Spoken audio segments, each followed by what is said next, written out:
Hello and welcome back. This is Grillenheimer. Now we're doing a little something different here.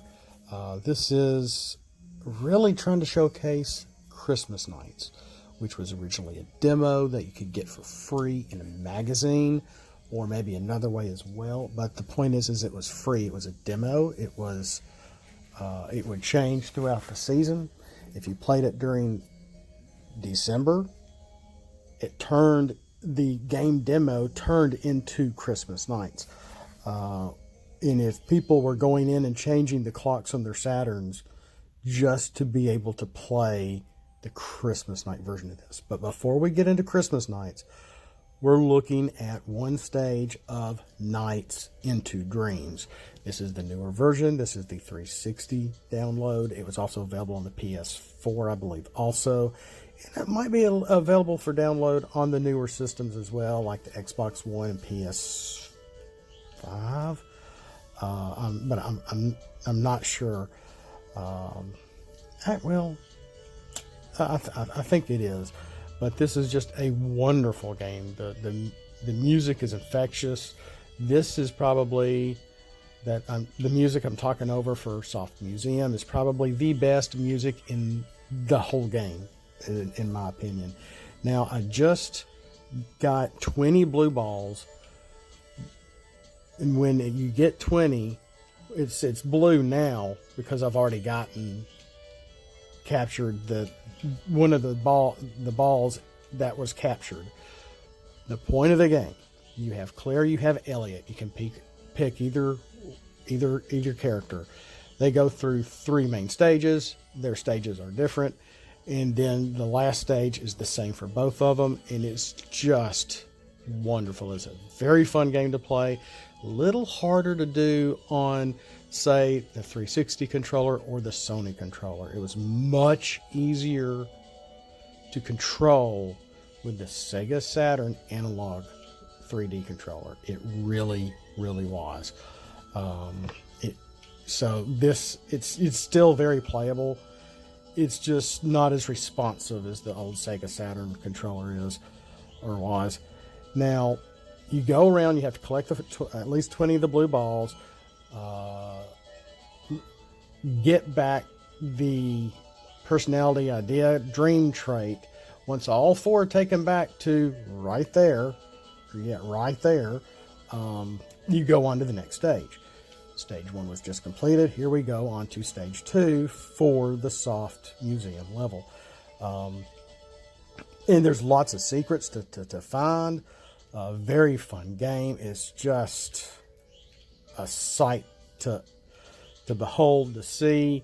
It has very good depth. It has a very good look of 3D. It is on rails. It originally was not going to be on rails, but it is. But still, it is very, very fun. Very pleasing. Already got the at least 20 balls. There it is. I got the spirit ball. We're going to take it back to the beginning, and you have to keep going right. If you want to get a good score, you just keep going. You want to capture the spirit ball as quick as you can, but do not drop it off.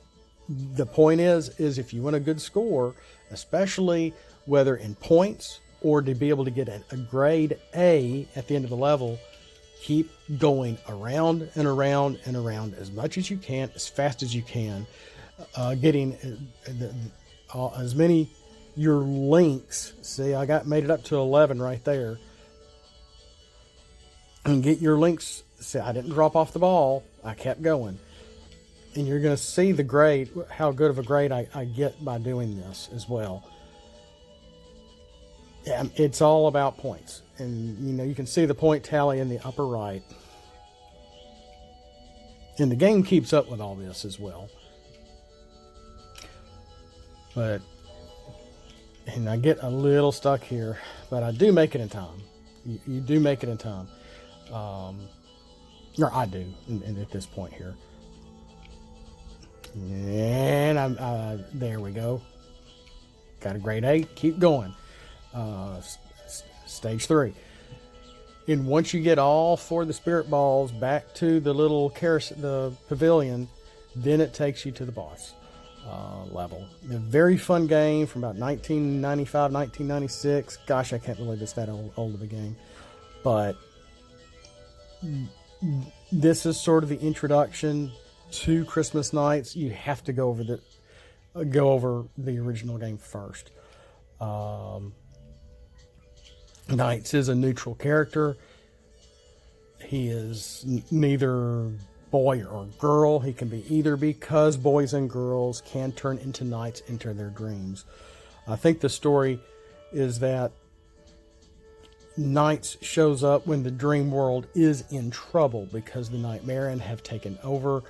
They're giving the kids nightmares, and so Knights comes into play to be able to save the kids from their nightmares because they're stuck in it. If I'm remembering the story correctly.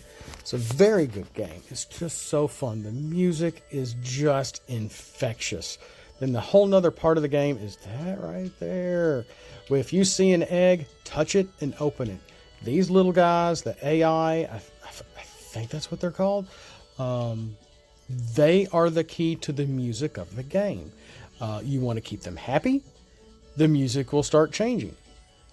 And more happier, maybe not, it's all the same tempo, but it can, if most of the levels, and when we started this, if you could hear the music in the background at all, it was already in its happiest motif, for lack of a better musical term right there. On to stage 4. Oh, I missed the bonus. No, maybe that was stage 3.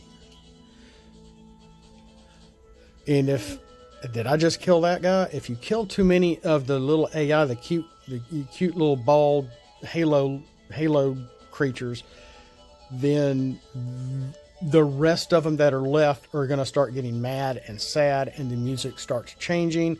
And the more you do that, it's going to be like in a minor key. It's going to go from like major to sounding a little different. And it all also depends on the section of the level as well. It's really interesting.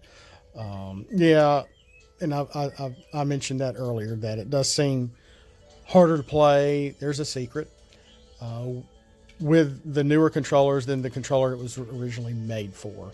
When Sega brought this game out, it came with the new controller. That's how it was just perfectly marketed, because the Saturn did not come with an analog controller like that, like the PlayStation 1 did. In the way the Sega Saturn's analog controller was made, it made me think that maybe they were going to add a rumble pack with it also, to where that would go in the top, the way it was made. But they never did that. But it made me wonder if they were going to actually do that. Now, the poor Saturn just didn't. It was a good system. I liked it a whole lot better than the PlayStation 1. I was a big Sega fan way back in the day. And there we go to the boss level. And that's not a bad score, really. And there's Rila. Rila is Knight's nemesis. This is the one boss battle that can be very chaotic, because it's hard to tell where Rila is. And when it looks like he's getting close to you, I start just doing loops, and I'm getting him. And I didn't know exactly where he was. And you just start... See, I'm just doing one loop after another. I did 2, and I got him on the second one. Kind of hard to keep up with on this boss. He is the sub-boss for all the others. And this is the 6th time I've gone through Soft Museum. It even keeps with the Knights of how many times you've gone through the stages. It just keeps up with everything. And you can even see I've already beaten my high score for that stage. Now, let's see here. And if you hit the B button or something to that effect, you can take off those credits and just watch it play you playing the game through different angles, and Sega was known for that since Virtua Racing. Okay, Christmas nights. The yeah, I can't stand the voice, so I just bypass it. The story is silly. The gameplay is the meat of it. Here's Elliot, and here we go. Enjoy it. This is what the video is for. Have a Merry Christmas. In case I don't make a video before then, have a blessed day, a blessed night, and a blessed Christmas. And Happy New Year.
No.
And here we're going into the settings a little bit and playing around where you can go in and listen to music, see a lot of the stuff.